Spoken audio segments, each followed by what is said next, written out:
बारिश की वो रात यह एक तूफानी रात थी, ऐसी जो किसी को भी बेबस कर सकती थी। शहर की सड़कों पर सन्नाटा था। एक समय जो जिंदा दिल हुआ करता था अब बारिश की बौछारों में डूबा हुआ था और दूर से गड़गड़ाहट की आवाजें गूंज रही थीं। बिजली रात के आसमान में जैसे चीरे की तरह फैली, जो एक पल के लिए सब कुछ उजागर कर देती थी, फिर अंधेरे में समा जाती थी। इस हंगामे के बीच एक युवा आदमी दौड़ रहा था। उसका शर्ट पूरी तरह से भीग चुका था और उसके चेहरे पर दृढ़ निश्चय था। उसके पास एक मिशन था और समय के खिलाफ दौड़ने की चुनौती थी। शहर की अंधेरी गलियों में अर्जुन के कदम पानी में छपकते हुए आगे बढ़ रहे थे। उसकी सांसें उखड़ी हुई थी। उसका मन दौड़ रहा था, लेकिन उसका दिल जैसे फटने को था। एम्बुलेंस की आवाज दूर से उसे और तेज दौड़ने के लिए मजबूर कर रही थी। उसे पता था कि वह कहां जा रहा था और उसे पता था कि कौन उसका इंतजार कर रहा था। एम्बुलेंस की आवाज और तेज होती जा रही थी, लेकिन अर्जुन बहुत दूर था। अब उसे पकड़ने का कोई मौका नहीं था। उसने आगे देखा। उसकी आंखें तेज बारिश में किसी तरह से चिपक कर देख रही थी और उसे यह दिखा, वह एम्बुलेंस एक पुराने खंडहर गोदाम के पास खड़ी थी।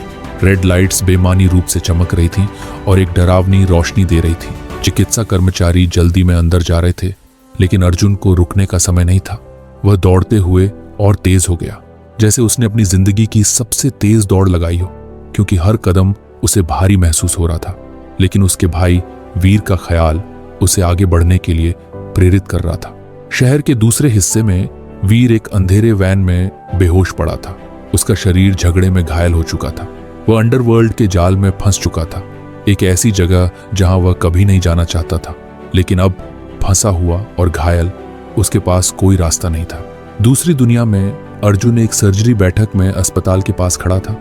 उसे उस बुरी रात का पता नहीं था। तभी उसके फोन पर एक अनजान नंबर की कॉल आई। एम्बुलेंस गोदाम में पहुंची और जैसे ही चिकित्सा कर्मचारी अंदर गए, अर्जुन ने दरवाजे में एक आदमी को देखा, उसका भाई वीर। उसने कभी सोचा भी नहीं था कि वह उसे फिर से देख पाएगा। उसके दिल की धड़कन रुक गई।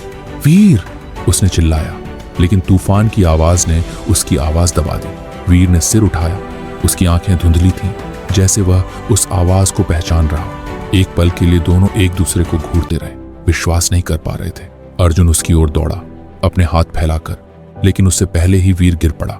अर्जुन ने उसे पकड़ लिया, अपने भाई को करीब से महसूस करते हुए, जैसे वह फिर से उससे कभी दूर नहीं जाने देगा।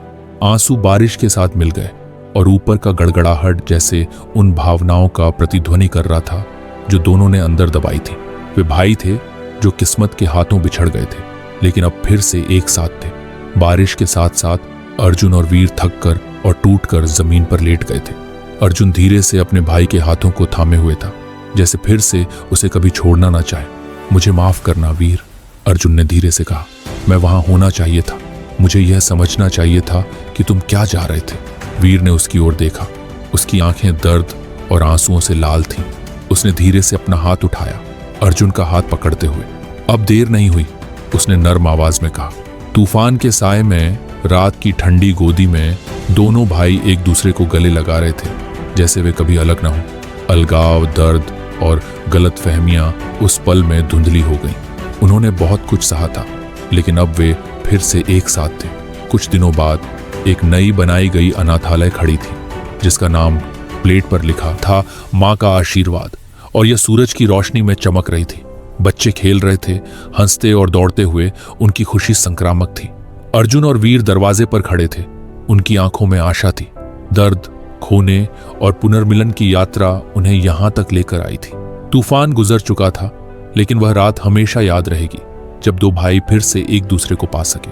बारिश, दर्द और अंधेरे के बावजूद वे जीवित रहे और उनका बंधन पहले से कहीं मजबूत था।